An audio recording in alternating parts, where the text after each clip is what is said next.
Welcome to HomeFront Sitrep. I hope you're in for a great show today because I'm just a veteran talking about what's on my mind and maybe yours. You can find HomeFront Sitrep on Apple, Amazon, Spotify, or wherever you find your favorite podcasts. You can also check out HomeFront Sitrep's YouTube channel. Buckle up, the show is starting.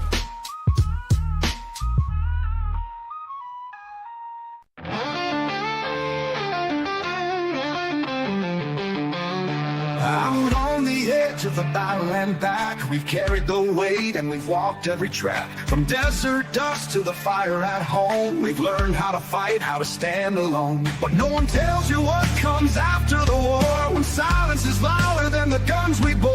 That's where we speak, that's where we heal, stories too real for Hollywood reels. Welcome to the front lines you don't always see, when warriors to battle just differently. This is our check-in, our voice, our step. This is the HomeFront Sitrep podcast. For the fallen, the fighting, and those who came home. For the brothers and sisters who still feel alone. We're holding the line with truth and respect. This is the HomeFront Sitrep podcast. For the fallen, the fighting, and those who came home. For the brothers and sisters who still feel alone. We're holding the line with truth and respect. This is the HomeFront Sitrep podcast. It ain't all medals and waving flags. There's pain in the silence and weight in the facts. But we've got a mic and a mission to share, to tell the damn truth, cause somebody's gotta care. We laugh, we cry, we cuss, we pray. We honor the ones who ain't here today. From basic to battle and back to the block. This is our rhythm of round table talk. Welcome to the front lines you don't always see, when warriors to battle just differently. This is our check-in, our voice, our step. This is the HomeFront Sitrep podcast. Still heavy in dreams out of reach, for the lessons the textbooks could never teach.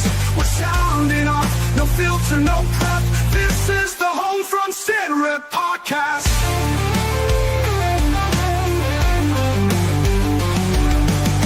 So if you've worn the boots or love someone who did, if you swallowed your hurt and kept it all hid, pull up a chair, you're not alone.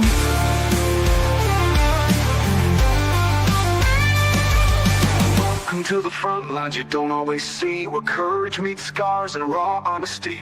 This is our anthem, our truth intercept. This is the HomeFront Sitrep podcast.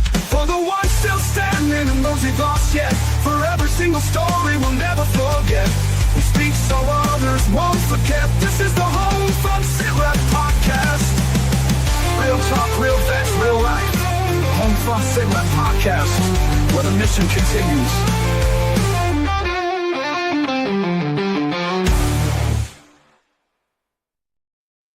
Welcome, everybody, to a Sunday edition of HomeFront Sitrep. How is everybody doing? Mr. Steven, how are you, sir? I'm very good. How are you? Man, I'm doing awesome. I can't complain. The week went by, man, I tell you what, this year, but this last week has just gone by stupid fast. Didn't have a college football game to go to yesterday, but Friday night we went to the local high school football game, which is something we do regularly here in the Willis household. On Friday nights, we go support our local high school team.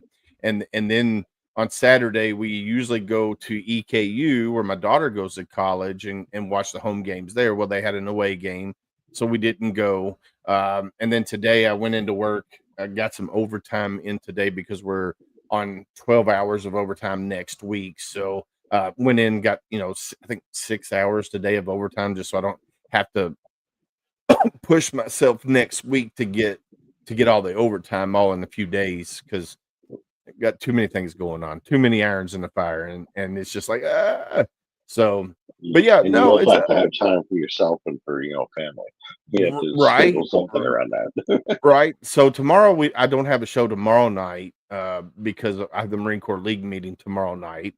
So that's time for me to hang out with my brothers and my brothers there at the Marine Corps League Detachment 729 out of Louisville, Kentucky, and get to hang out with them and share some camaraderie that way.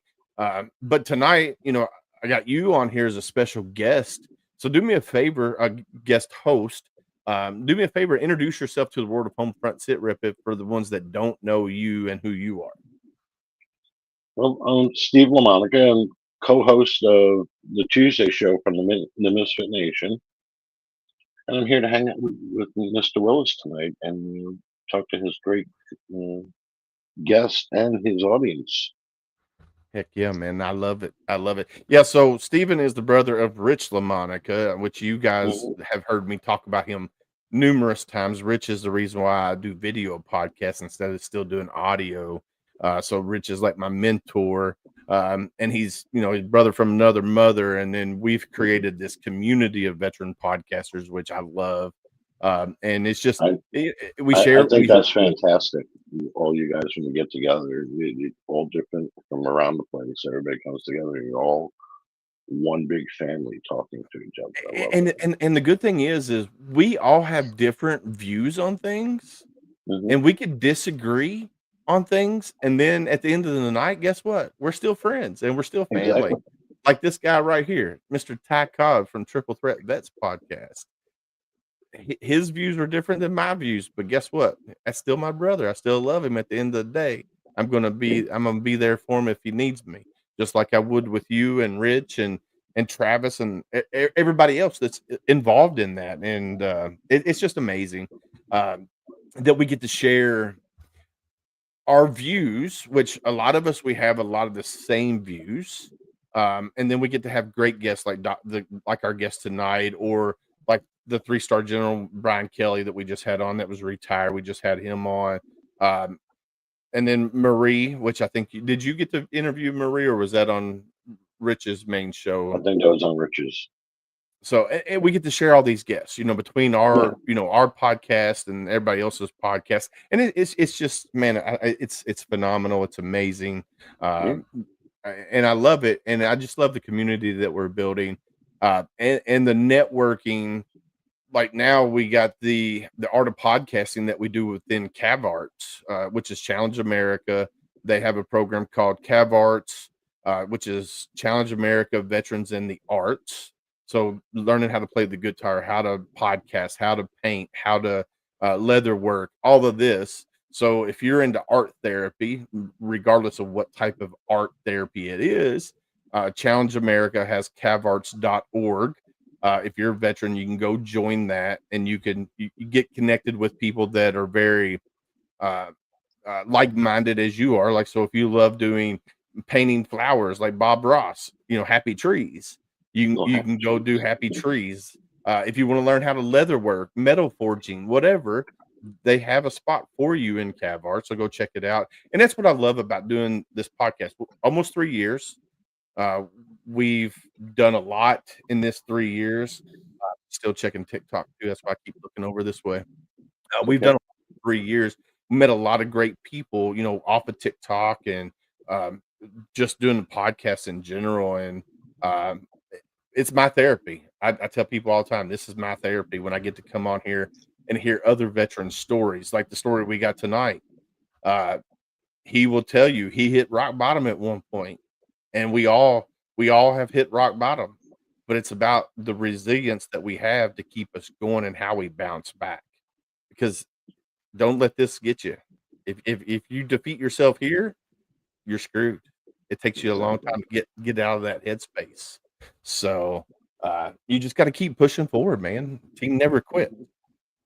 So Tomorrow's another day. Tomorrow's always going to be a better day, as long as you're in. Yeah. So this right here, I'm gonna do this early. This right here. In the silence of your struggles, remember, though unseen, you are deeply held in the hearts of others. You are not alone. That right there is so powerful, man. Just because I don't talk to you for a couple months, don't mean that I don't love you and that I don't care for you, and I don't want you to show up tomorrow, because you never know. I might need to reach out to you tomorrow and say, "Hey, bro, I'm struggling with this." So whatever, don't let your dark days win. Reach out to somebody. That's what we're here for. Amen. So I'm going to read a little bit about where'd my email go? Our guest tonight. I had my email pulled up, and I guess I must have closed it. So tonight we got Dr. Tony Dice coming on the show. Tony Dice is a former Navy SEAL, turned clinical. Where did it go? Where did that email go? There we go. I got it now. I'm back on track. Back on track. So Navy SEAL turned clinical therapist, speaker, author, and founder of Bishop and Dice Defense, an organization that provides both Tac-Ops and Psy-Ops to veterans, first responders, and high performers navigating trauma, addiction, and reintegration. That's all I need to say. I'm gonna let him say the rest. So let's bring up Dr. Tony Dice. Welcome to the show, sir. How are you? Hey, guys. David, Cagney, thank you for having me on the show today, man. It's an honor to be among so many that have come before me that have just, you guys made the space to get the word out to those who need the help. And that opening quote you had, talk about setting the tone for the night. I mean, right there, that phrase, that's a mic drop moment right there. Because in vets, it's funny. I will kick my own ass. I will beat the shit out of myself. I'll be down in the dumps. But when I see you struggling, somehow I'll get up. And I said, my Yes, buddy sir. needs help. And I'll get my ass over there to help you. Because there's something about being of service that's deeply rooted in us.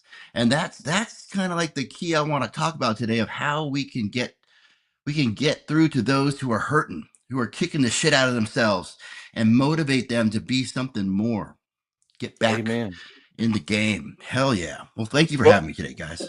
Well, I want to say thank you for taking time out of your busy day and coming on and hanging out with us here on HomeFront Sitrep, because I know you're a busy man, just like we're busy on our end here. But do me a favor, introduce yourself to the world of HomeFront Sitrep if you don't mind. Sure. My name is Dr. Tony Dice. I'm in recovery. I start with that saying, hey, I'm 15 years, knock on wood, clean and sober, no drugs, no alcohol, living a totally different life. And everything about me has changed. But it wasn't always that way. On my way to the bottom, this now sound like quite the journey to the bottom. I was a paramedic, firefighter, Navy SEAL. That was on my way to the bottom. I was one of those high performers that under the hood, there was all kinds of shit misfiring. I had a lot of stuff going on in here that I was battling with already on that journey. And it all catches up with you. You think you're getting away with shit left and right, but sooner or later it comes time to pay. And, when the alcohol stops working, when the drug stops working, and when it turns on you, there is a reckoning. And my journey included hitting a bottom. We'll cover that tonight. I'll talk more about that moment. It ended up, finding a therapist who somehow got through to me. God bless him. Entering into like a program of recovery, being able to ask for help, which was a foreign concept to me. Finding out that my brain still kind of worked. I was really worried about that shit. Going back to school, and I had no degrees. I was a knuckle dragger. I was just comfortable pulling the trigger, and that's all I needed to know. But going back to school and wondering if there was something more I could do, I got my associates, my undergraduate, my master's, and my PhD because I'm an addict, and I got addicted to education. But in that journey of that through academia, I discovered a lot about wow. I kind of always lived my life like the end will justify the means. The mission comes first. I need to accomplish what I need set out to do, no matter what. And in the journey of the self-awareness, I really kind of grabbed onto no. I got it backwards. The means will justify the end. It's all about the journey. It's all about the relationships along the way. Who did I help? Who can I be of service to? And in finding that out, I found freedom from all the shit that's been torturing my soul all that time. And Hey, I was hold up able one to. second. Oh, sure. Well, I think people are saying they can't hear you. I know I can hear you on my end. Oh, let's check some I can settings hear here. you. I can't hear him. You can't hear me? Oh, why didn't you say something? On Facebook, I can hear him. If I put Facebook on, but that's a delay. Huh. So you can hear him on Facebook? I can't hear him in studio. I can hear him on Facebook. See, I can't hear him on Facebook, but I can hear him in the studio. Oh, we're 11 kinds of crazy right now. Yeah. So Let's see.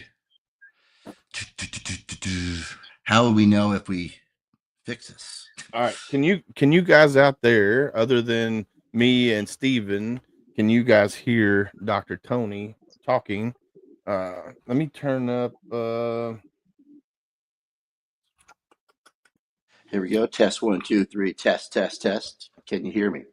I can hear you. Can you hear him, Steven, at all? No. No, can't hear me. Like I said, on Facebook, I can hear him. Huh. Hmm. Let's see. I can hear him loud and clear, but I can't hear him on Facebook. That's weird. Wow. This is very rude. This I'm is sorry, just- doctor. No, it's yeah, good. Technology gremlins, man. Let me check Heroes Media Group. Sure. Let's see. All right, TikTok land. Can y'all hear Dr. Tony Dice on TikTok? Let me see if I can. Test 1, 2, 3. Test, test, test. Test 1, 2, 3. Test, test, test. Anybody hear me? Anybody hear me out there? Hello, hello, hello. I can hear you, but he can't. All right. This is really weird because I know. Cagney, can you hear me? Nope. Steven can go out and come back in, Steven, and see if you can hear him then. Okay. Because I can hear you loud and clear, but I can't hear you on Facebook, which is really weird. This is weird. Yeah, I've never had issues where people can't hear my guest. That is weird. All right, let's reconnect a few things here. But yeah, I can hear you loud and clear. I don't know why. And I didn't mean to cut you off, but I want to make sure people can hear you. Because that'd be no bueno if we can't hear you. No problem. All right, so I can hear you on Facebook now. So I just muted it because I don't want it to come through. Sure. But I know I can hear you. He just can't hear you. So hopefully he'll come back in. All right, so let's get back to where we're at while we're waiting on Steven to come back in here. All right, sorry about that. Sure. All right.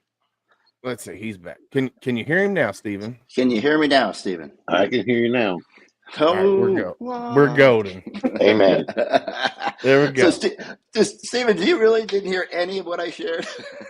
No, not at all. I saw how you were going around and talking. Like, I can't hear damn thing you're saying. Willis is jumping in saying, yes. I'm like, guess what? All right. So do you want to start over or do you want to just roll where you were left off? Oh, we can start over, man. Let's get a clean recording. Hell yeah. Let's do it. Hell yeah. I mean, it's live, so, it is what it is. Yeah, it is what it is. All right, guys, you're getting the uncut version. Bloopers and all. All right, so do me a right. favor. Introduce yourself to the world of HomeFront Sitrep again. Oh, I know. Hey, everyone. Thank you, David. Thank you, Steven. It's an honor to be here. You guys have set the stage and really created a platform to get the word out to those who are suffering, those who are hurting. My name is Dr. Tony Dice. What am I famous for? I'm famous for blowing my life up. I'm famous for taking the high functioning paramedic, firefighter, Navy SEAL, kicking ass, hard charger. Ask anyone who met me. Hard charger. Under the hood, there was all kinds of things misfiring. I love to drink. I love the Navy. I love this relationship with alcohol. You drink to indoctrinate, you drink to elevate, you drink to separate, you drink to alleviate. It's how we show our emotions. I mean, that stuff is just, I fell in love with it right off the bat. So blowing my life up, hit bottom. There was a therapist who got through to me. God bless that guy. Fell into a world of recovery. I realized how to ask for help, which was a foreign concept to me. There was some, I want to capture that opening blurb you had, that quote. That was so important. The ability for us to be able to find the strength to help others. I will be face down in a puddle, just miserable, depressed, getting ready to just, I can't go on. But if my buddy needs help, I will find a way to get up and help my buddy. There's something in us that drives us to be of service, and that is Yes, sir. something I held on to in recovery. And that's what I want to talk about later on, that life preserver. I need to learn how to be strong so that I can help others. That was my motivator to get back on board in my life. Went back to school. I was apprehensive about whether or not my brain skill worked. I had used a lot of drugs, a lot of alcohol. I had no degrees when I got out of the military. I was a trigger puller, and I thought I would never be anything more. But I went back, got my associates, my undergraduate, my master's, and my PhD. I became a therapist. I wanted to emulate that therapist who got through to me. I said that guy was a badass. I mean, my whole life, I had kit bags and gurneys and M4s and all this gear I had used to help people. But that therapist came to work with a cup of coffee, and he saved my ass with a cup of coffee. That stood out to me. That guy's a badass. And so I went back to school, got my license, went out and started helping veterans. I made it my goal. I want to do what that guy did, because it is no fun blowing up the family, losing the house, jobs, self-respect. I weighed 130 pounds when I hit bottom. I weigh 220 right now. I was just, there I am. That's my son, Ronan, youngest, and man, skin and bones. That was me. Whew. So anyways, went back to school. I started Bishop and Dice Defense as a way, it's kind of a bait and switch kind of company. I will go into law enforcement, first responders, the VA, anyone who will hear me, and I will start off talking shop, shooting the shit like you guys do left and right. I will help outfit your team with the best gear, the same gear the SEAL teams are using. I'll sell you ammo, all the cool, fun Gucci toys that we love, and for a whole year, we'll become good friends. On year 2, I'll switch gears on you and bring in the mental health services, and we'll get to talk about real shit that matters after I've earned your trust. So Bishop and Dice Defense, defense of the mind, body, and soul.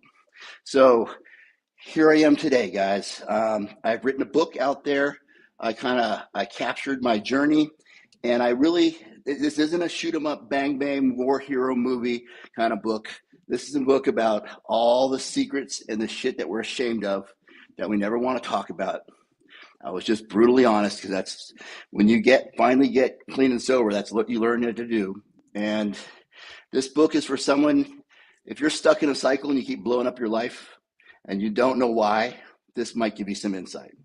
If you have a loved one who keeps making the same mistake over and over again and you think they're freaking insane, this might shed some light on that quandary for you.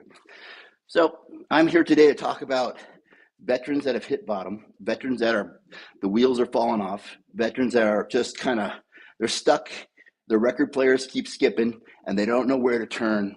I'm here to talk shop and let you know there's other ways to be of service in this world that may help you find a whole other second half of your life that you never dreamed of. I love that. It's fantastic. I mean, here you are. You're a hard charging Navy SEAL, which I'm a knuckle dragger too. I was infantry in the Marine Corps, so I know all about being the hard charging and going full throttle, because that was me. I mean, when I caught my first wife cheating on me, I went back to this right here, which is bourbon. Because I'm from Kentucky. I'm from Barstown, where they made 90% of the world's bourbon. So that's what I grew up with. And so I tell you, I was drinking a fifth of Jim Beam a night after I caught my first wife cheating on me. And luckily, I had a good chain of command that said, "Hey, you need help." So they sent me to detox, 60 days in the hospital. Yeah. Came back from there. Then I had mandatory AA meetings that I had to go to. And it literally, they drove me to the AA meetings on base. And made sure I stayed there the whole time. Hell yeah. Did that for, I think, 2 years. And, I didn't get busted down. I kept my rank. I didn't lose pay or anything. Of course, they knew that I was going through a real bad divorce, because I came back from cold weather training in California, Sahara Nevadas. Came back a day early and caught her in bed with a Navy guy. So I don't hold that against any Navy guy, but he was a podiatrist assistant. So, yeah. So he was he played around with feet all day long. So anyway, I caught them in bed together. And I turned around. I literally dropped Mhm. the whiskey. I had her E&J because that's what she loved, E&J, which is a cognac, and I had some flowers for her. I just dropped it right there at the door of our bedroom, turned around, got back in my car, went up to my buddy's house that was 6 houses up from my house. I went to high school with him and his wife, and she goes, "I got something to tell you." When she opened the door, I said, "No, you don't." I just caught her, and she goes, "Yeah, she's been cheating on you the whole time." And I'm like, "What do you mean the whole time?" She goes, "The whole time y'all been together, she's been cheating on you." I was like, "You waited to now to tell me this after I married her?" Because Oh. we were only married. We got married October of '99, separated January of 2000. Oh. We dated for a Oh. year and a half. They could have told me beforehand, before I Yeah. got married. It would have But saved a couple steps. it would have, right? So Yeah. It's so unbelievable. I went down that rabbit hole with alcohol, and for the longest time, I didn't even touch. I mean, 15 plus years, I didn't touch alcohol, and now I've been married to my wife 20 years now. It'd be in November, it'd be 20 years. Nice. And we've been together 23 total. But she's only seen me drunk twice. One Yeah. time was in the Dominican Republic because she left me in the pool with another Marine. Bad mistake. Bad So, mistake. and they had a swim up bar. So I was drinking out of my little Yeti cup that I had, my big tumbler, Right. 32-ounce tumbler, and just swim up to the bar, and she'd fix me another drink, and then I'd go back, me and him shoot the shit some more, and kept doing that. And then my group finally came back, and they're like, "All right, let's go get something to eat." And I got out of the pool, and that's when it hit me, when I got out Yeah. of the pool. But I don't want to go back down that slippery slope. And I know me, I'm like you. I have that addictive personality. When I find Yeah. something that I enjoy doing, I get addicted to it. There's And an extra part of that too that you brought up, man, that when the shit hit the fan, you fell back on what you trained, what you yeah, knew was to drink. The military taught you that, man. If yeah, anything goes wrong, if you're feeling any sort of way, if your buddy freaking dies, a drink's gonna fix it. yeah, Well, yeah, no, it's not just the military because I've never been in the military. And when I was in a relationship back after high school, 6 years, the relationship ended. I spent 9 months in a bar. And Yeah. it's not just military, it's just mindset. It's a Get drunk mindset. and forget about it. And you got to Well, break that yeah, mindset is what the problem it is. is. And it's family run, it's passed down dad to kid or the people you hang Yeah. with. It's yeah, trained into you. If you have yeah, a problem with someone at work, what do they tell you? Go get a drink together. yeah, Yeah, yeah. yeah. Your mom I mean, dies. Let's get a bottle and we'll get through it together. yeah. I mean, it goes. I can trace it back. Like my granddaddy, my mom's. So he's my mom's stepdad. But when Mm-hmm. I was born, my grandmother, and my mom's mom and dad were divorced, remarried already. So to me, this my grandpa, right? Every vehicle he owned had a bottle of vodka on the vehicle, whether it's a tractor, whether it was his personal car, whether it was his four wheeler, whatever. He had a bottle of alcohol on there. He's the only guy that I know that got pulled over in his driveway. His driveway, they had 110 acres.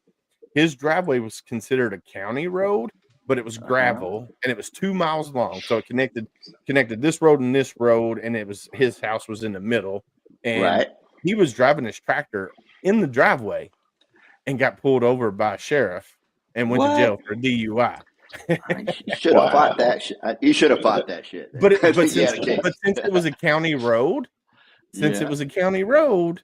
even though he maintained it, it was a non-maintained county Oh, road.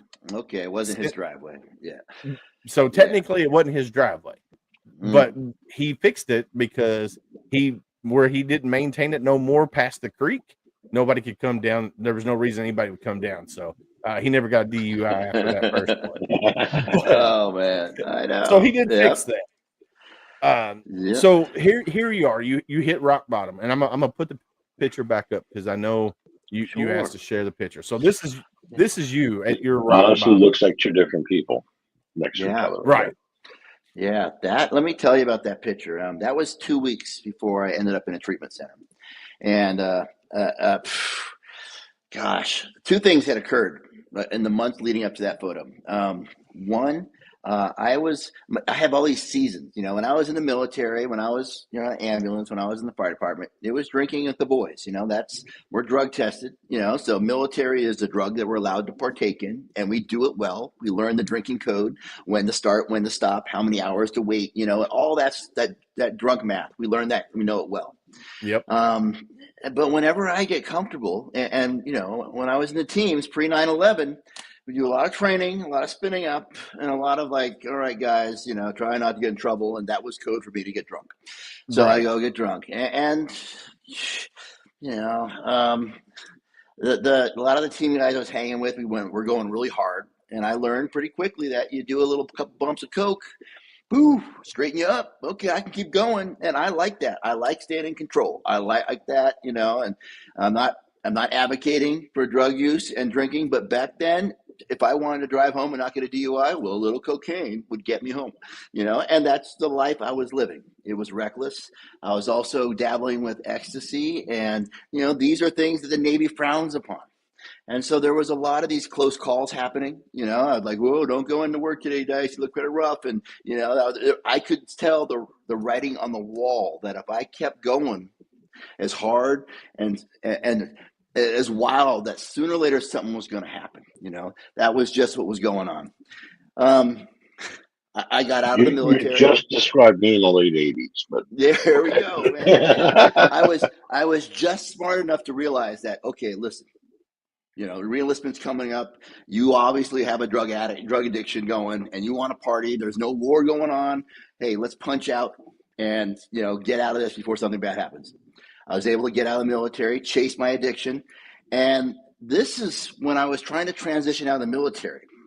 It was like I had this animal in a cage called the military, and it kind of kept me under control. And when I got out of the military, it was like they took the top off the cage, and you had this highly trained individual who could do whatever he wanted. I had never had that kind of freedom before. I can do whatever I want. I can be wherever I want to be. No accountability. And I just went, it was just, it was, I'm telling you, you were a Tasmanian devil spinning around. Tasmanian devil, man. Yeah. Shooting the fatty rails, going hard, going to Vegas. It was just crazy town. And as we know, when you party that hard, it's progressive in nature. And I quickly escalated through pills and different concoctions and ended up on crystal meth. And crystal meth was, let's just say, put it this way. Cocaine is a very expensive drug. And for financial reasons, I switched to crystal meth because it made good financial sense. It was a lot cheaper. But it takes a toll on its body. I was financing my drug habit by taking contracts overseas. I was remember the years when they had when Blackwater was getting in all that trouble? Yeah.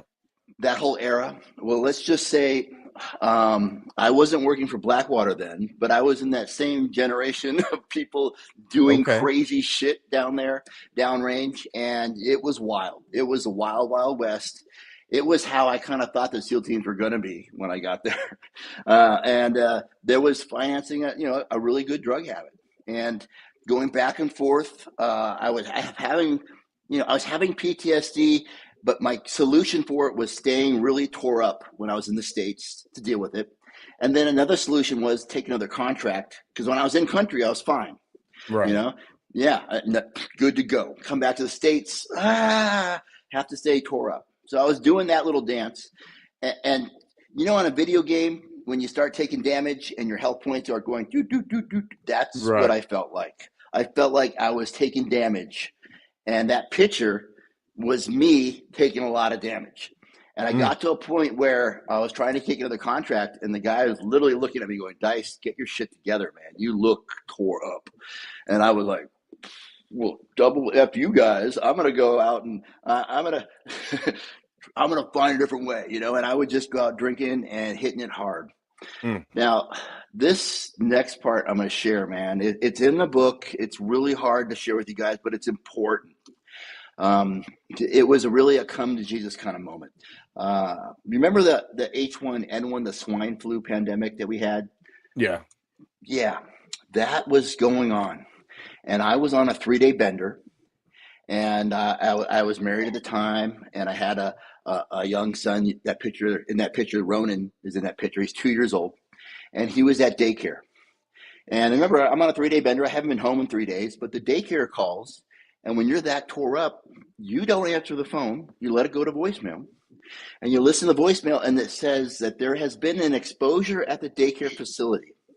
Please come pick up your kids. You know, everyone's having their kids pick up. And so when you're all that torqued up like that, you're going, oh no, my son's in trouble. I gotta save my son. Okay, let me just put down this pipe here. You know, all right, I'm gonna get ready to go pretty soon. Maybe my wife will get him. And then the phone rings, and my wife's voicemail says that she's out of the area. I need to get him. So, okay, let me just get out of here. Let me just use a little more. And I'm hitting the pipe, and I'm trying to get out of this room, trying to get squared away. And the daycare's calling, my wife's calling, my daycare's calling. And for 3 hours, guys, I couldn't get out of this room. I could not get out of this room. And I remember looking at the phone and turning it off. Turning it off and just using. And using at a different kind of like hard. I drank harder, and I used harder, and I stopped looking in the mirror. Something inside of me, like a spirit breaking, I stopped looking in the mirror. I began to hate that guy because I knew deep down inside that I was an addict. This shit was the most important stuff in my life. And my whole life I had trained to be a hero. And that night, my son needed me, and I could not be there. I could not.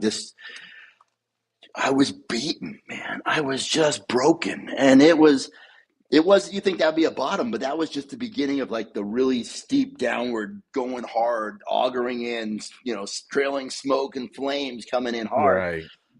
You know, when we've all been there, when you're drinking, you have a bottle of vodka, and there's a third of the bottle left, and you've already tore up. And you know you shouldn't do it, and you just say F it. And you finish it. And you don't care what happens. You don't care if you don't wake up. It's like a passive suicide. It really is. And that was every night. A couple weeks later, I was in another house, and you know, there was I call it like a house of ill repute. You know, there's just debauchery going on in every room, people shooting up over there, a fight over there, crazy sex shit over there. And it's a bad place to be. And it's 3 a.m. and there's these two kids there, 12, 13 years old. And they have these airsoft guns. You know those guns that shoot those plastic pellets? Yeah. Mm-hmm. Yeah. And these two kids, they have little jeans on, and they're no shirts, and they're shooting the pellets at each other. And I'm sitting on the couch, and these kids have horrible weapons handling skills, and they're sweeping the shit out of me. You know, I'm just flinching, and I'm getting angry with them. And I say, screw it. And I go upstairs, and I pass out in this pile of dirty laundry. And I'm awoken later by one of these kids kicking me in the leg, pointing the pistol at me, saying, hey, freak, hey, freak. And I roll over, and I look past the pistol, and I look in this kid's eyes. Dude, it was like the shit of nightmares, man. His eyes looked like shark eyes. Like there was no innocence in this kid's eyes. He's seen too much shit for a little kid. He was no longer, he had lost all his innocence. And I'm looking at this kid, and I'm going, oh my gosh, my dad died of this disease. I'm going to die of this disease, and my son is going to die of this disease. This is what's going to happen to my son. And whatever that one little firing instinct in me said, I had to get up, and I went downstairs to that house. Now I'm dating myself now. I'm in the kitchen, and every single house in the U.S., if you searched hard enough back then, you will find in the kitchens a thing called the Yellow Pages. Yep. And it was the internet in book form. You know, literally you flick through the pages, and I looked for a treatment center, and I just randomly put my finger on the Farley Center. So shout out to the Farley Center. They had a bed available. I was 9 hours late getting there. And that was finally when I reached out for some help, you know, and it wasn't an easy road in treatment, but that's like the beginning of me wanting to do something different. Yeah. Whew. Yeah, man. And it was, it's funny. They say whatever, you know, you gotta do recovery for yourself. Yeah. But but anything, anything can get you in the door. A judge can get you in the door. Your wife can get you in the door. You can get yourself in the door, but to stay in recovery, you got to do it for you. But so often we find other motivators just to get us to start. And for me, it was this realization that no, I'm not going to do this to my kid. I'm going to break the cycle. I got to. And that's wow. I finally found the strength to freaking swallow my pride and ask for some help from somebody. Yeah. Dude, yeah. That's the hardest thing for us as veterans is swallowing our pride and say, "Hey, I need help." Mm-hmm. For me, when I got out of the Marine Corps the second time in 2004, I didn't go to the VA right away, Mm-hmm. and I didn't start my VA journey until 2022, the end of 22, and it took my wife saying, "Hey, if you don't do something, we're getting a divorce." Yeah.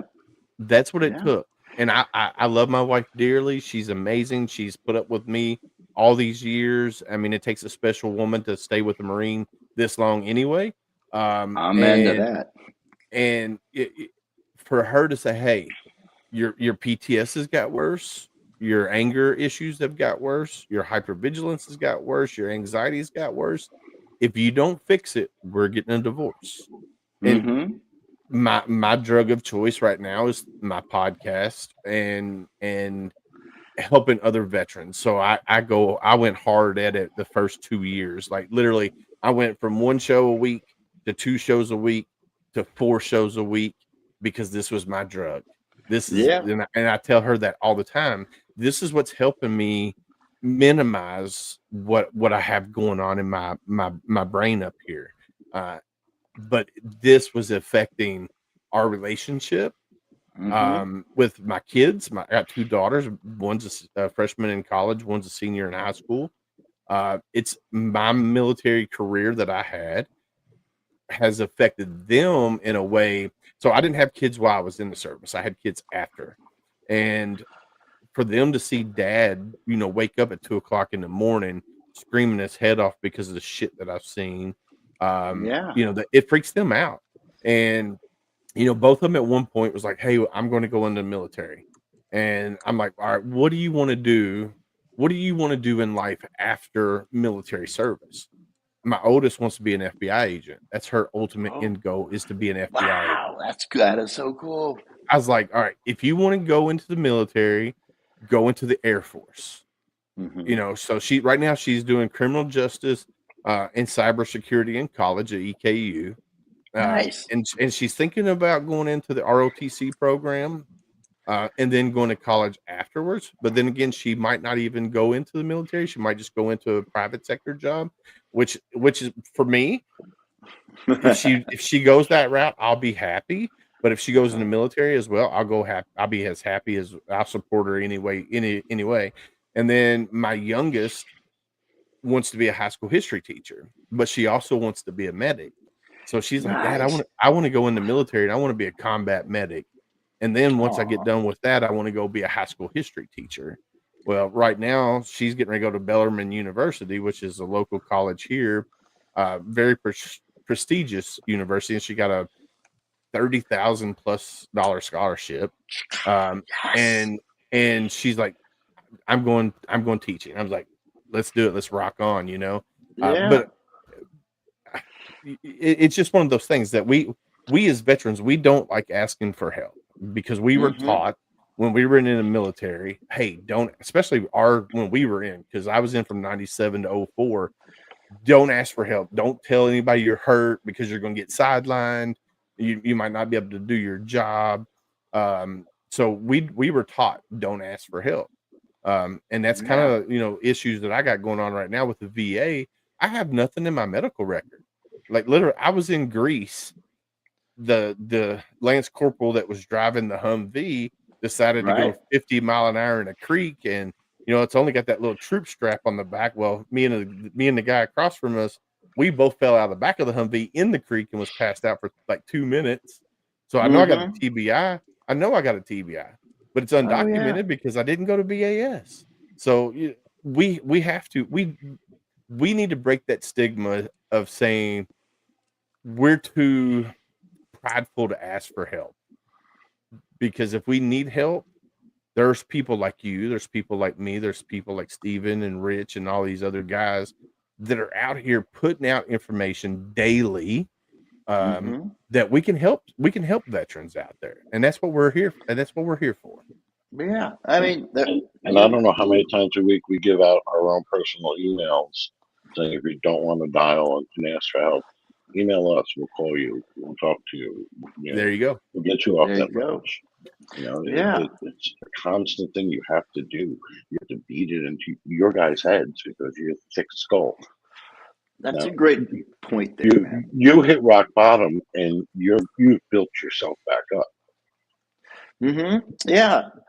Right before we roll into that, let's stay on that point for a second there, because that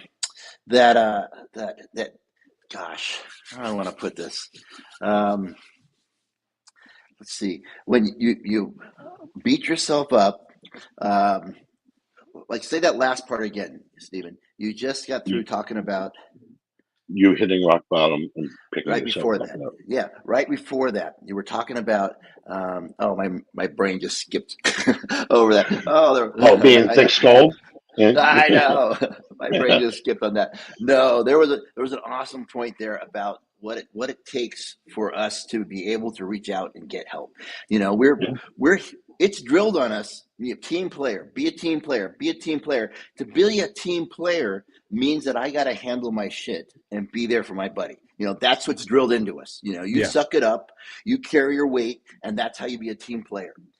And that military, it's the whole thing's one giant machine, and you're a cog, and you got to do your job, or the machine falls apart, and mission failure. So the machine comes first, and that's for the military to function, guys. It's a war machine. It's not a mental health machine. It's designed for the mission must succeed in order to preserve freedom. Right. So that it's never going to be this healthy, joyous, and free machine. But I think there's a shift in mindset, you know, Dave, that you talked about, being that I need to be strong so that I can help my buddy, you know. And I think this piece here, ready for it, if your buddy trusts you enough to ask for your help, isn't he doing the greatest honor he can ever give you is trusting you to help him? Yep. Dude, I mean, if I come to you, you know, and I go, Steven, buddy, man, there's no one else I can talk to about this, man. Can you help me out? I mean, I am giving you this. I don't trust anyone else in the world. I'm going to you, and you're going to be there for me. You know, that to flip that mindset, that is a huge privilege you're giving someone, is allowing them to help you. Yep. Yes, that's the message. If we get to the new recruits saying, hey, man, you know, we take turns being there for each other. We're all not up at the same time, and we're all not down. For us to succeed, I got to trust you, and you got to trust me, and we got to take turns doing this shit. Yeah. You know, no one's a rock solid all the time, 100%. I don't care how big a badass you are. There comes a time where you're going to need someone to carry you. Well, you know, my brother has admitted it. Willis just said it, and it took you seeing this kid with a pellet gun. Somebody eventually needs to smack you and say, "Hey, there's something going on. Let's fix this." Because in your mind, everything is okay. In your mind, it's just it's Sunday and that's it. Whether your mind is going 800 miles an hour or is dead center and nice and calm, it's a normal day. It took his wife to say that. It took a kid with a pellet gun looking at you saying, damn, for you to get it in your head, let me go get some help. We need to change that. We need to, you know, I don't know how to get you to realize it. How screwed up it actually is, running around with a little mouse in your head running in circles. I need help. Let's get it done, you know? Well, it's different for each veteran. So our stories are similar, right? But our service is different. So it might be different for it's different for each veteran that's out there. It's different for each human that's out there. So unfortunately, you have to hit rock bottom before you wake up and realize, hey, I need to turn my life around. And a lot of times, unfortunately, that doesn't happen. That's why we have 22 a day. Yeah. Unfortunately, there's been too much money spent on awareness and not enough money spent on the root cause and the fix for it. Because there's a lot of people talking the talk, but they're not walking the walk. Yeah. And then I will tell you right now, with all the social media platforms that are out there, with all of them, the toxicity in the veteran community, and what I mean by that is veterans, all right, they're veterans, but they borrow valor. So they go out there, they got a platform, they borrow valor, and then they're lying about they're embellishing their story, right, to make themselves look better for their community. And then it comes out, well, you're not just hurting yourself, you're hurting all those veterans that come in there and that are supporting you and thinking, oh, he's doing great things to help us as veterans, or she, whoever is doing things to help us veterans, but come to find out they're just run of the mill veteran that's doing things, but yet they embellish the story of their service. Well, that right there hurts us as veterans. It hurts the veteran community. And then you got content creator here. Well, this content creator gets upset because this one's got more followers. Oh, let's bash this content creator. And then, so it unfortunately, the toxicity in the veteran community blows major donkey tail. And the reason I say that is because we as veterans need to be supporting each other and lifting each other up. Because if we cut down, if I see Dr. Dice, right, and I'm like, oh, this guy, he's nobody, he's nothing, that's cutting him down. That's making me look bad because, one, I'm cutting another veteran down, and then that's just causing that rift, and that ripple turns into a friggin' tsunami. And that's why we as veterans, we can't get out of our own way because we're too prideful, and we're going to say all this negative stuff about this person, but not even the negative stuff that we're doing. Yeah. So we have to lift each other up and not cut each other down. Yeah, definitely. And that honesty, it's funny that when you see two old grizzled veterans across from each other, all it takes is a head nod. Yeah. For me, know that you know that I know that you know. And dude, enough said. It's just it's all it takes. And the same thing in recovery. Those of you who've been into recovery and you finally got that monkey off your back, you see someone in a meeting out there and it just takes a head nod to that I know that you know that fuck yeah, been there, man, done that. That connection right there lets me know in that moment that I'm not alone. Yeah. Well, if you're in denial about all the bullshit you're fronting people, if you're still hitting the bottle every night and you're lying about how much you're drinking to your wife or how much it's lying to people at work and you're drinking by yourself and all these secrets you're keeping, all that's eating your breakfast, all that's eating your lunch, all that stuff that you're thinking that if I let you in, if I let you really know how bad it is, you're going to think I'm a piece of shit. So I'm going to keep you away and I'm not going to let you in, and that's that space there of me not saying, dude, I'm really effing up. I need to talk to someone. That piece there, that's you participating in your own rescue. I can throw you a life ring, but you got to put your arm in it. You got to that's the hitting the bottom. You have to be willing to do that. That's what it is. Yeah, You have that's to be what willing it to is. do that. Yeah, I can show up on your door. I can knock, but you got to answer it. Yeah, yeah. It's like the old adage: you can lead a horse to water, but you can't make them drink. Yeah, it's I tell my kids that all the time. I'm like, I can give you all the tools. I can lead you to the water, but if you don't drink it, that's on you. I can only give you the tools to succeed. I can't make Mm-hmm. you succeed. I said I can only give you the tools to make you succeed. Um, Yeah. and But it just drives me bonkers. yeah. And that idea that veterans helping veterans and how powerful that is, that's the high suicide rate. And I attribute that directly to this. The military does a number on us. They send you off to this boot camp, which is basically, a brainwashing facility that kind of teaches us how to function in close proximity without killing each other, and then programs us to put the mission first. And in that journey, listen, guys, it's a war machine.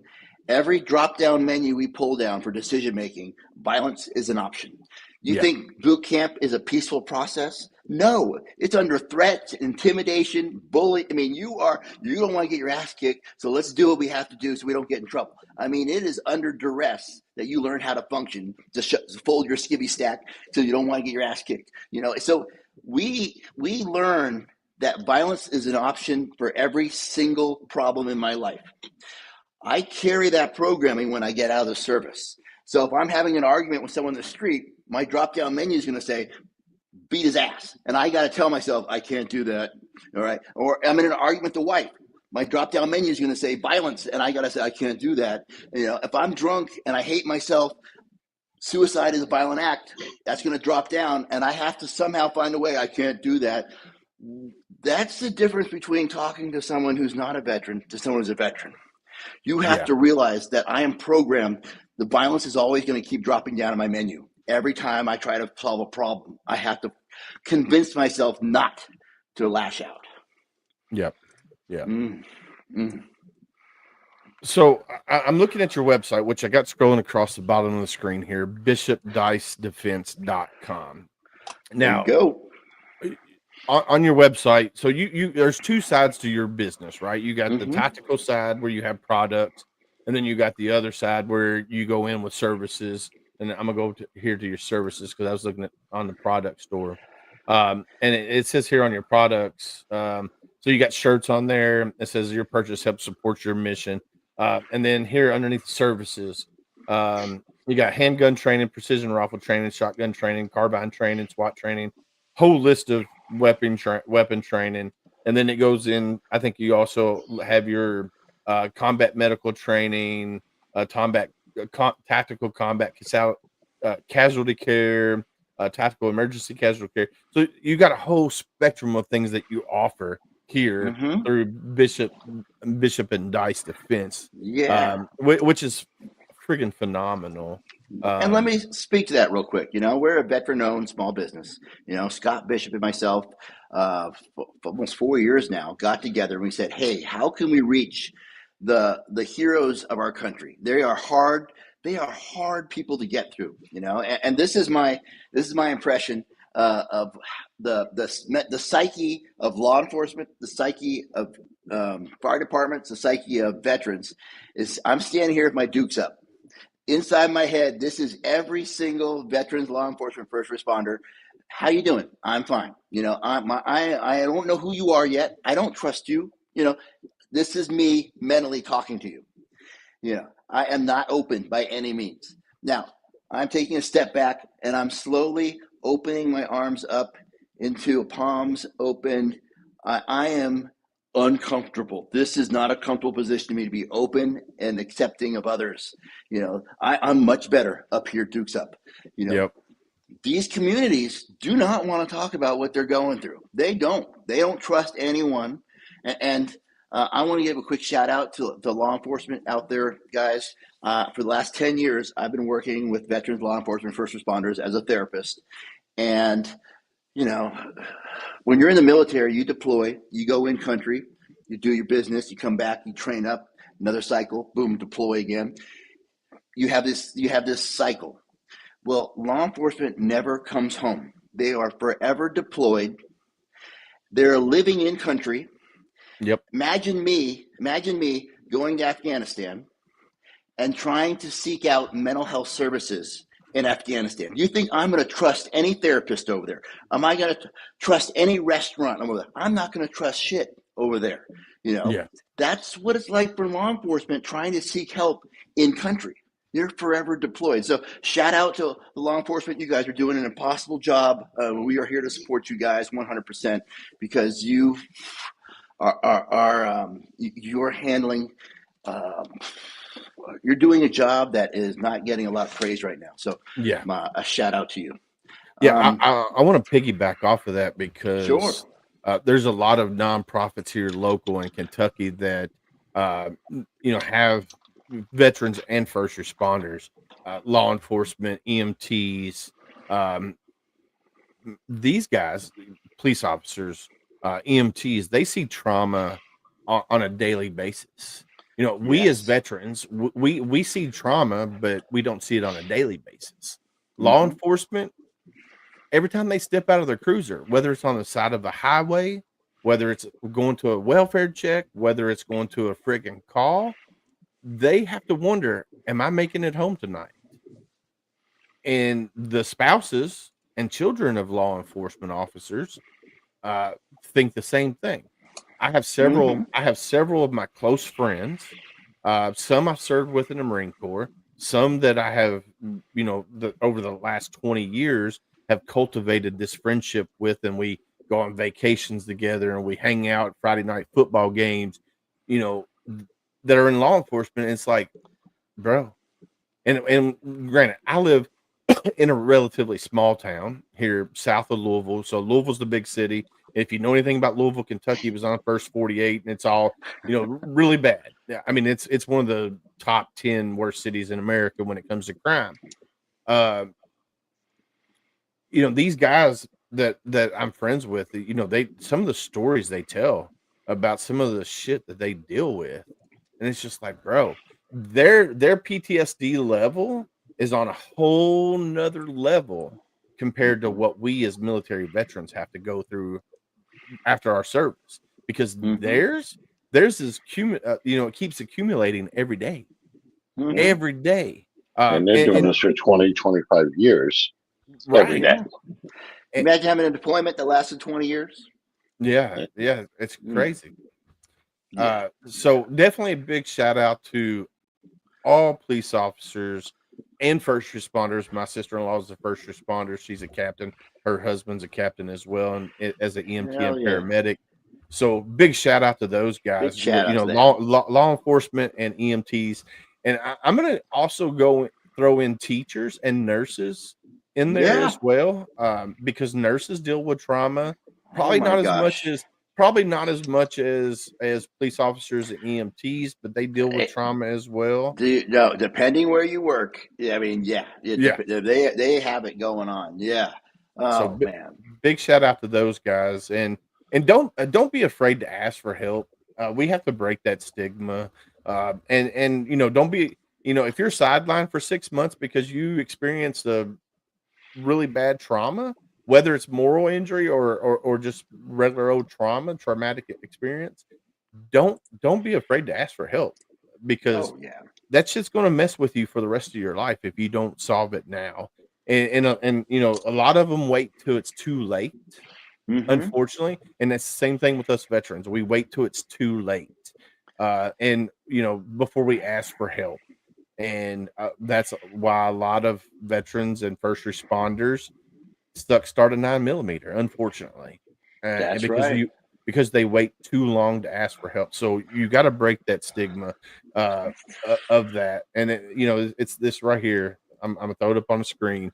Hashtag you are not You are alone. not alone. You are So not reach alone. out to somebody. And this right here, you like my first comment. This one right here, it says Uh-huh. the uniform may come off, but the bond remains, and together we heal, we rise, and we carry each other forward.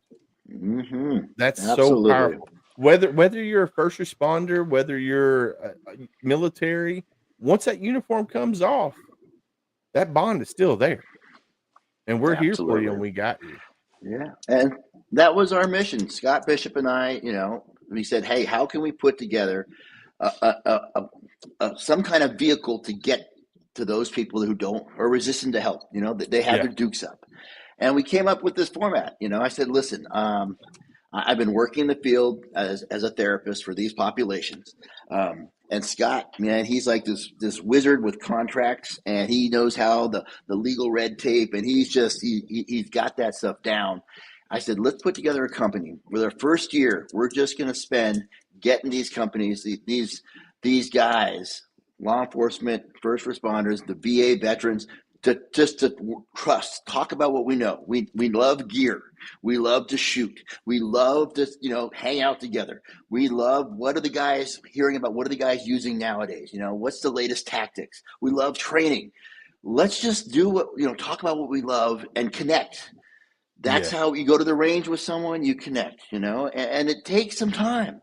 And we'll spend a whole year, providing training, providing services, getting the uniform supply for a whole police department. We will outfit every single officer head to toe. We'll produce, this shipping container has officer's name on it, and with full loadout, everything for a whole year. We'll just do whatever these guys need. And the whole time talking to the guys, what's going on in the world. Year 2, once the relationship's there, we bring in and say, hey guys, I got this cool group. It's off the books, totally anonymous. If you just have questions about what you're going through and you want answers, I'm there. You just show up, you ask me some random question, I'll give you a straight ass answer, and we'll just begin the conversation. There you go.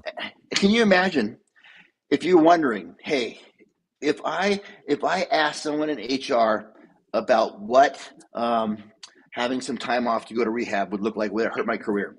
They're not going to go into HR and ask that, No.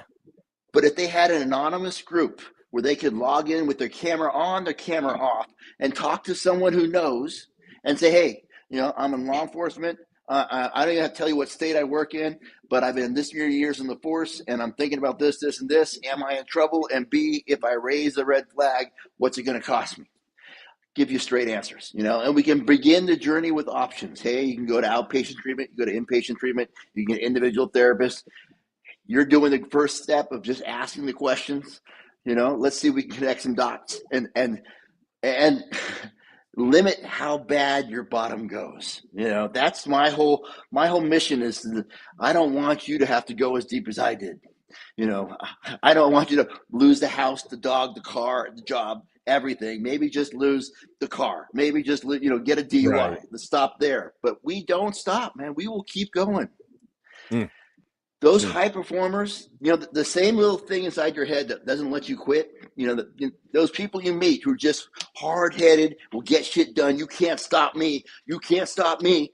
Those are the people who don't stop going down either. I'm not going to quit. I can solve this problem. I'm not as bad as I think I am. Those are the guys who go all the way in.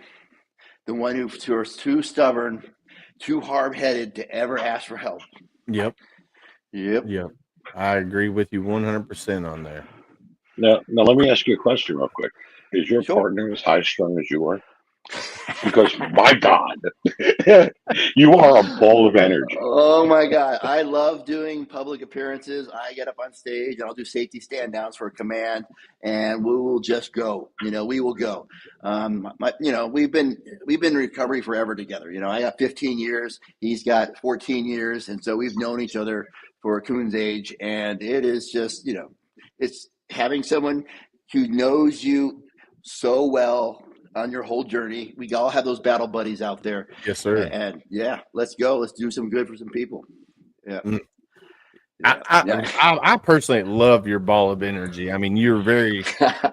We could probably sit here for hours and talk. Yeah. But unfortunately, with Reese Across America, they're like, you got to keep it to about an hour, 15 minutes. And I'm sure we only scratched the surface of who Dr. Tony Dice is. And what Bishop Defense is and all of that. But unfortunately, it is about that time. So you got a book out there. Where can people find your book? All right. Grab yourself a pen and paper. Write this down. Go to www.drdicebook.com. Let me say it again. drdicebook.com. You'll get on my mailing list. My book's going to drop next month. You're going to be the first one to get it at a reduced price. Now, let me say two things. Who is this book for? If you find yourself doing crazy shit and you don't know why, and you keep making the same mistake over and over again, and you're like, oh, this book might shed some light for someone else who's been doing the same stuff their whole life and then eventually blew it up. You might say, I recognize these patterns this guy went through. If someone you love is driving you insane because you are watching them self-destruct on the regular, this might give you some insight to how their brain might work. Maybe they're just as crazy as this guy. Either one of those. And, you know, there's some wild tales in there, guys, I threw in there because we make some crazy poor decisions when we're under the influence, for sure. Yes, we do. Yes, we do. All right. Second thing, social media. I'm on all the platforms. Just Google Dr. Dice and I will pop up everywhere. Just remember, Dr. Dice, pop up. Please follow. We have a lot of cool shit going on. I'd love to have you involved. And if I could plug one more thing out there, guys. Okay. Go for it. We've been talking a lot about U.S. veterans because there is a severe need for U.S. veterans. With the conflict going on in the Ukraine right now, you know, they do not have the VA like we have over there, you know, and they have, you know, 1.8 million people in a conflict in the Ukraine going to war. We only have 1.3 million service members active duty right now. So they have a huge population and they don't have any kind of support. So I'm not asking for anybody to give any money to do anything, but I just want you to know a vet is a vet, you know, someone who puts their life on the line for their country. Hats off and respect for that.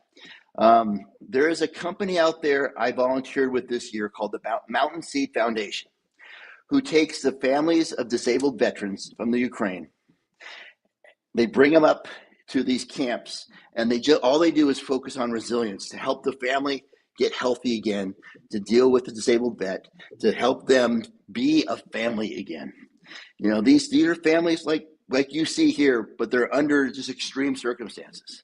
I got the honor and the privilege to go help with them over the last couple of years, and it is just, you know, pay their site a visit. It's called the Mountain Seed Foundation. It's a nonprofit. They're doing incredible work. Beyond that, guys, thank you guys for what you're doing. Anybody who can put a platform out there that shows that veterans are not alone, that there's others out there going through this shit. If I can help you get through one more day, please give me a call. You will find when you help someone else get through one more day, that gives you the strength to go on as well. Amen. Amen. That's right. Thank you for picking yourself up and doing this and making this and helping others. You know? It was the therapist who got through to me, man. I mean, someone else. I'm doing this because someone did it for me. You know, it's that whole self-aid, buddy aid. I'm helping you, you're helping me. One hand helps the other all the time. Dude, we can't do it alone, man. We can't. Nope. Yeah, no, and this right here, I'm gonna throw this up there because you just said one of my talking points. It takes a village. It does. You can't do it alone. It takes a village. Amen to that, man. So if somebody wanted to reach out to you to get you scheduled on a podcast or a speaking engagement or something of that nature, how do they go about getting in touch with you? All right, you can go to Dr. Dice at bishopdicedefense.com.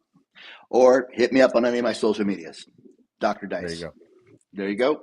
And Stephen, if you want to have him on the Tuesday crew, you got his email. You should, because when I emailed the link tonight, his email's on there. So just reach out to him, get him scheduled for the Misfit Nation.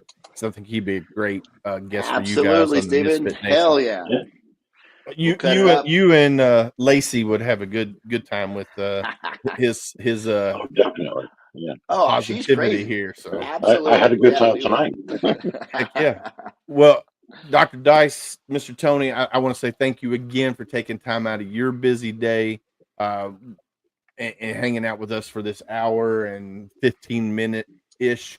And sorry for the little technical difficulties at the beginning, but after that, I love it. Everything's been awesome. So thank you again for coming on and hanging out with us. Not a problem, guys. Thank you so much, man. You're welcome. So we're going to drop you down. We're going to end up the show, but if you want to hang out and we can chit chat afterwards, that's up to you. If you got things to do, that's more than welcome as well. Appreciate you, brother. Thank you, guys. Everybody. Woo.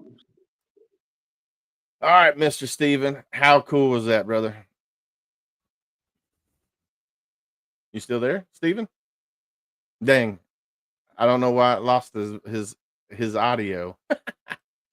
Oh man, come back and come back in. Let's see. Can you hear me now? I don't know why his audio keeps dropping. Go out and come back in. I don't know why his audio keeps dropping. But anyway, man, I tell you what, I guess he decided to drop off. Great show tonight. I can't thank Dr. Tony Dice enough for coming on and talking about his story, how he went from rock bottom. I'm gonna show that picture one more time. That's Dr. Tony Dice at rock bottom with his son, and now you saw what he looked like just now when he was up on the screen. He looks like a totally different person, and it's all about somebody reaching out and getting through and lifting him up, giving him a hand up, not a handout, because we don't need handouts, we need hand ups. And sometimes it's just trying to get through and breaking through that wall that we put up, and we all do it. All humans do it. We put that wall up because we don't trust people. When you get to that point, you don't trust anybody. So you definitely got to be willing and ready to accept that hand up. That's what it's all about, is breaking that stigma and being ready. And then this right here: to every veteran who carries unseen scars, know this: you're not alone. The battles within don't have to be fought in silence, because your brothers and sisters still stand beside you. You're not alone. That's so powerful right there. That, like I said a while ago, this one right here: the uniform may come off, but the bond remains. And together we heal, we rise, and we carry each other forward. That's just so powerful. And listen, guys, hashtag be someone stranger. We talk about this every episode on Homefront Sitrep. Listen, we as humans, we're more apt to talk to a complete stranger than the ones we love the most. So be someone stranger. If you're out and about and you see somebody and it looks like they might be having a bad day, go up to them, say, "Hey, how you doing?" And if they give you the red flags, "I'm okay. I'm hanging in there. I'm living the dream." Ask the next hard question: how are you really doing? And they're going to open up. It could be a 5-minute conversation, could be an 8-hour conversation. Be ready for that conversation. You never know. You might save that person's life. And then this right here: it takes a village. We just talked about it. It takes a village.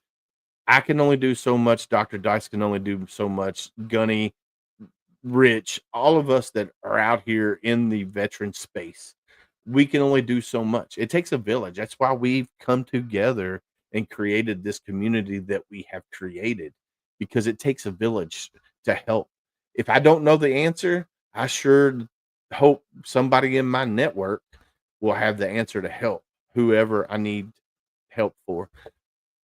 So it takes a village. And then I want to give a big shout out to our partners, man.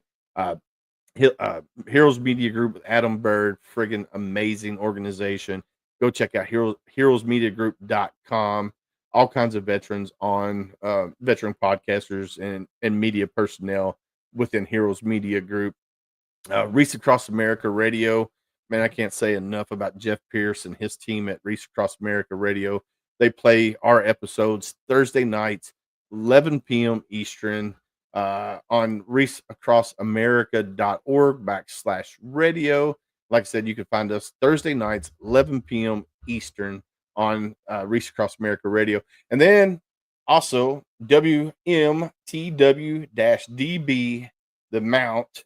That is a veteran-owned internet radio station that airs Homefront Sitrep episodes not all day long, but sporadically throughout the day. So you never know. You might catch Dr. Dice. You might catch Lieutenant General Brian Kelly. You never know who you're going to reach. So go check out WMTW-DB, The Mount. There also is an app that you can download from the App Store or Google Play. They play country music. They play high school football on Friday nights. They play a little bit. It's internet radio. You can get a little bit of everything. Big shout out to sameflagsameoath.com. Matt and Becky Johnson, small veteran-owned t-shirt company out in Texas, Katy, Texas. Friggin' phenomenal. They have our shirt, Marine It Down, on it, and that's a wordplay off "Keep It Simple, Stupid." You know, us Marines, we like to keep it simple. So Marine It Down. So go check it out. Elite Engraving, who did this amazing hat. You can go order our hat off of Elite Engraving. Go check them out. Small veteran-owned company in Campbellsburg, Kentucky. I love supporting veteran-owned companies out there. And then go check out our website, homefrontsitrep.com. Go check it out. You can see all the veteran nonprofits that we've had on, veteran business owners, veteran authors. All of these books back here, you can't see them all, but they're all veteran authors and stuff. Veteran comedians, veteran singers. So go check out our website, homefrontsitrep.com. But it is about that time of night, my friends, unfortunately, but it is that time of night. So like we always say on Homefront Sit Rep, stay safe out there. We got your six.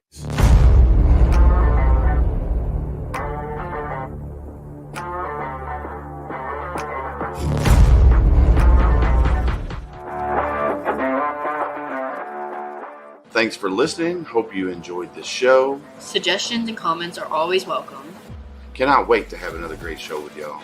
Don't forget you can find Homefront Sitrep on Apple, Amazon, Spotify, or wherever you get your favorite podcasts. Stay safe out there. I got your six.